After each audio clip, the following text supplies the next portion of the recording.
I got my first biopsy this morning. I have a mole that grows right here. As long as it behaves like a good mole, I let it live. But inevitably, I'll be scrubbing my face with a washcloth and the mole will start bleeding because I'm scrubbing too hard. When it starts bleeding, I get annoyed and I burn it off with acid. Then I won't have a mole for 5 or 6 months until it grows back, at which time we repeat the process and the dance continues. But a while back, I was reading an article that said if you've got a mole that itches and bleeds, you need to get it checked out because it could be a cancerous growth. So today, a dermatologist sliced off my mole and sent it to a lab to check for cancer. Side note, they didn't like the fact that I've spent years burning a mole off with acid. As I was leaving the dermatologist's office, I asked, what are they going to do with the mole when they're done with it? Are they going to bury it? That was a subtle allusion to the 1987 film Adventures in Babysitting. What did they do with the hand? They bury it? No, I wouldn't let him. I kept it. Long story short, I started thinking about the difference between a doctor cutting a mole off my body and a doctor cutting a fetus out of a woman's body. We're told that a fetus, like a mole, might be wanted or unwanted, but at the end of the day, they're both just little lumps of cells that can be removed at will. This brings us to Dave Chappelle's comedy special, Sticks and Stones. Dave Chappelle is a genius. If you don't believe me, think about how he deals with the topic of abortion. One wrong comment on a sensitive issue like abortion can end a comedian's career. But not Dave's, because he's way, way smarter than the critics who complain about him. I've seen videos and articles discussing Chappelle's comments on abortion. I'd like to add my own thoughts because I don't think that anyone has grasped how brilliant he was in this little 2-minute section of Sticks and Stones. Before we go through some clips, I'm going to give a graphic language warning in case you're watching this on your phone as you're waiting for Sunday school to start. I could censor some of the words, but some of them are part of his argument, so I'm just going to leave everything as is. Now, watch what he does here. This is mad scientist level argumentation. I'm not for abortion. Uh-oh, Dave Chappelle is not for abortion. The crowd goes quiet. I'm sure there were some pro-lifers in the audience, but they've learned not to draw attention to themselves and not to trust Chappelle when he transitions to a new topic. But he continues. I'm not for it, but I'm not against it either. Whew!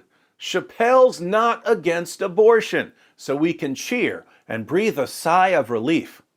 But wait a minute, how can someone as opinionated as Dave Chappelle be neutral on such a sensitive issue? It all depends on who I get pregnant. It all depends on who I get pregnant. The audience laughs because that would be a revolting moral position. If a man is against abortion when it's someone else's child, but he's for abortion when it's his own child, then his ethical views are based on whatever's convenient for him at a given time. And that's just horrifying. It's wrong to steal, unless I decide to steal from someone. It's wrong to torture old ladies, unless some old lady annoys me, then it's okay. It's wrong to abort babies, unless it's convenient for me.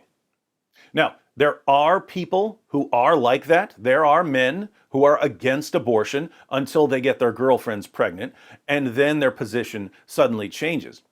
But people like that usually don't admit it in front of an audience. So the audience laughs, knowing that Chappelle isn't serious. What then is his position? I don't care. I'll tell you right now, I don't care what your religious beliefs are or anything. If you have a dick, you need to shut the fuck up on this one. Seriously.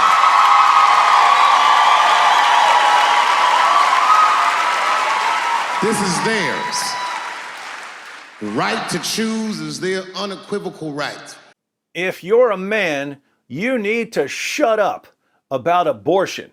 The right to choose is the unequivocal right of women. And you can hear women in the audience cheering with glee, apparently not realizing that Chappelle likes to bait people into cheering for positions that he's about to demolish. He goes on. Not only do I believe they have the right to choose, I believe that they shouldn't have to consult anybody except for a physician about how they exercise that right. Gentlemen, that is fair. That is fair.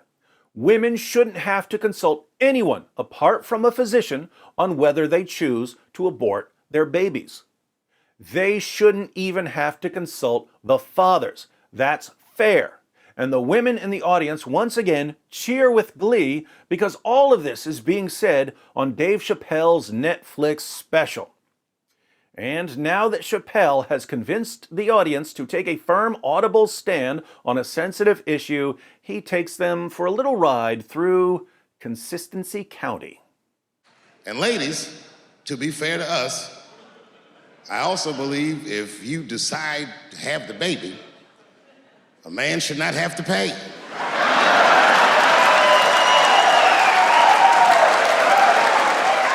That's fair. So, if it's fair for men to grant that women have the unequivocal right to choose whether to have their babies, then, to be fair, women should grant that men have the unequivocal right not to pay for a baby that a woman chooses to have. Remember, a woman is not required to consult anyone besides a physician. The father doesn't have to be a factor in her decision. She doesn't have to consult him. So the decision to have the baby or not to have the baby rests solely with the mother. If that's the case, then she bears sole responsibility for her decision to have the baby, and a man should not have to pay for the woman's decision. Now, someone could raise an objection here. Someone could say, well, the woman decides to have an abortion when the child is still in the womb, but the man is required to support the child after he or she has been born. So they're not the same thing. I'm not convinced that this is a good objection. At least, I'm not convinced that there's a sound defense of this objection. The man could make his decision not to support the child while the child is still in the womb. And if we're defending choices and rights, then the woman's choice should have no bearing on the man's choice. The man has chosen not to pay for the child. If the woman decides to have the child anyway, that's her choice, and we should respect both choices. By the way, this isn't what I'm saying. This is how I think someone could defend what Chappelle is saying. But let's see if Chappelle can flesh out this claim. If you can kill this motherfucker, I can at least abandon him. One way to make an argument without actually stating a conclusion that could get you into trouble is to provide a premise of the argument, knowing that your listener already believes an additional premise which, when combined with the premise you provided, leads to the conclusion. What do I mean here? Well, Chappelle provides this premise. Premise 1. If a woman has the right to kill her unborn child, then a man has the right to abandon his unborn child. But most of the audience members believe, premise 2, a man does not have the right to abandon his unborn child. From these two premises, we reach the conclusion, therefore, a woman doesn't have the right to kill her unborn child. Logical interlude. The logical form here is called modus tollens, the mode of denying. The pattern is if A, then B, not B, therefore not A. As an example, if X is a cat, then X is a mammal. X is not a mammal. If we know these two things, what else do we know? We know that X is not a cat. If it's not a mammal, it's not a cat. Logic doesn't get any better than modus tollens. If you take a class on logic, this is one of the argument forms you'll learn on the first or second day. So, if Chappelle's claim, premise 1, is correct, and the audience believes premise 2, then it follows, via modus tollens, that a woman does not have the right to kill her unborn child. But how can Chappelle defend his claim that a man has the right to abandon his unborn child? It's my money, my choice. It's my money, my choice. It's my money, my choice. Chappelle defends his claim by using the exact same defense used by the pro-choice camp. The main slogan of the pro-choice movement is, "My body, my choice." I get to choose what to do with my body. No one, not politicians, not journalists, not educators, no one has the right to tell me what to do with my body. Well, I can say the exact same thing about my money. No one, not politicians, not journalists, not educators, no one has the right to tell me what to do with my money. Since the claim, "my money, my choice," rests on the exact same moral principle that "my body, my choice" rests on, you can't reasonably chant "my body, my choice" without also granting "my money, my choice." What does this mean? It means that if a woman has the right to kill her unborn child, then a man has the right to abandon his unborn child. Why does a woman have the right to kill her unborn child? Her body, her choice. Why does a man have the right to abandon his unborn child? His money, his choice. So Chappelle defends premise one using a method that's championed by the pro-choice camp, which means that the pro-choice camp can't deny his premise without self-destructing their own position. They have to grant his premise, premise one, but again, they already believe premise two, and when the two premises are combined, we get the conclusion, namely, that a woman doesn't have the right to kill her unborn child. Now, you might be wondering whether Chappelle is really presenting the argument as I've laid it out. All he's explicitly claimed is that if women have the right to kill their unborn children, then men have the right to abandon their unborn children. So he could simply be affirming the total dirtbag's position that men don't have to provide for their children. But it's the way that he ends this section of Sticks and Stones that convinces me that he is making the argument as I've laid it out. And that when he insists that men should have the right to abandon their children, he's actually using a kind of reductio ad absurdum, reduction to absurdity. A reductio ad absurdum is where you refute a claim by showing that it leads to an absurdity, in this case, a moral absurdity. After telling women that it's their unequivocal right to choose whether to have their baby or to abort their baby, and after insisting that for the sake of consistency, women should grant that it's the unequivocal right of fathers to choose whether to support their baby or to abandon their baby, and after pointing out that he's using the exact same reasoning that pro-choicers use, he ends with this. And if I'm wrong, then perhaps we're wrong. Figure that shit out for yourselves. If I'm wrong, then perhaps we're wrong. Figure that one out for yourselves. He's inviting us to figure this out. Well, I think I've got it figured out. There are two ways to be consistent on this issue, and there are two ways to be inconsistent on this issue. The first way to be consistent is to say, yes, women have a right to choose whether or not to have their babies, and men have a right to choose whether or not to support their babies. You can agree with the claim or not, but at least it's consistent. We're applying a consistent moral standard. The second way to be consistent is to say, no, women don't have a right to choose whether or not to have their babies, and men don't have a right to choose whether or not to support their babies. Again, you can agree with the claim or not, but it's consistent, applying the same moral standard to men and women. That leaves us with two ways to be inconsistent. The first way to be inconsistent would be to say, yes, men have the right to choose whether or not to support their babies, but no, women don't have the right to choose whether or not to have their babies. This would be inconsistent. We'd be applying different moral standards. We'd be saying that a woman has to have her baby whether she wants to or not, but that a man doesn't have to support his baby. That would be hypocritical. Fortunately, there aren't many people who hold this position. However, There are lots of people who hold to the second inconsistent position. The second way to be inconsistent is to say, yes, women have the right to choose whether or not to have their babies, but men don't have the right to choose whether or not to support their babies. Chappelle's main point, I think, is that the pro-choice camp is made up almost entirely of people who adhere to this inconsistent position. He's calling them hypocrites, and he's right. Think about this. Your average pro-choicer will say, no one has a right to tell a woman what to do with her body. Forcing a woman to do something with her body against her will is tantamount to rape. It's the woman's unequivocal right to choose what to do with her body, and the government should never be allowed to force her to do anything. But if you claim that a man shouldn't have to support his baby, these same pro-choicers will say, how dare you?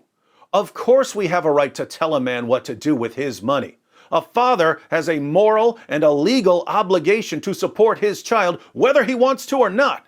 If he refuses, the government has to step in and force that man to use his money to support his child, even if it goes completely against his will. Now, wait a minute here. If forcing a woman to use her body against her will is tantamount to rape, isn't forcing a man to use his money against his will tantamount to robbery? But your average pro-choicer would never say that the government can't force a man to spend his money on his child. Your average pro-choicer would demand that the father be forced by the government to use his resources for the good of the child. What kind of sense does it make to turn to a woman and say, no one can tell you that you have to use your body to support that child? Your body, your choice. But then to turn to a man and say, we get to tell you that you have to use your money to support that child. Your money, not your choice. Because there are moral obligations at work here. Namely, that the father of a child has to use his resources to support his child. It seems that the pro-choice movement doesn't rest on any sort of consistent moral standard. Instead, it's based entirely on convenience. If it's convenient for a woman to have an abortion, then she has every right to have an abortion. If it's inconvenient for a woman to have the father abandon the child, then by golly, he has no right to abandon the child. This is just whatever is in my self-interest, that's my position.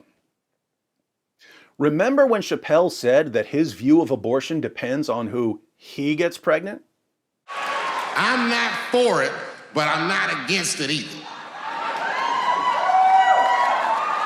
It all depends on who I get pregnant. The audience laughed because it was so absurd to hear someone basing his moral claims on nothing other than what's convenient for him. The ethics of convenience is a laughably ridiculous moral position. And it's clearly absurd when a man appeals to it in this context. We laugh at a man who says, it all depends on who I get pregnant, because we assume that he can't be serious. If we thought that he was serious, we would condemn him. But the ethics of convenience, what's right is whatever is in my self-interest, what's wrong is whatever goes against my self-interest, lies at the heart of the pro-choice movement. Whether the government gets to tell us what to do depends on whether it's convenient for me or not. Now, I don't know about you, but as far as I'm concerned, this is the most epic 2-minute critique of abortion in the history of the world. And when you consider that Chappelle did all of this without saying a single word against abortion, again, this is what I call mad scientist level argumentation. So, what do you think? In the comments section, I'd like to know 2 things. 1, do you think that Chappelle's argument, as I've interpreted it and as I've presented it, is a good argument? And 2, do you think that this is what Chappelle was really trying to do? Or do you think that he was seriously claiming that men should be able to abandon their children? What was his real intention? Let me know what you think.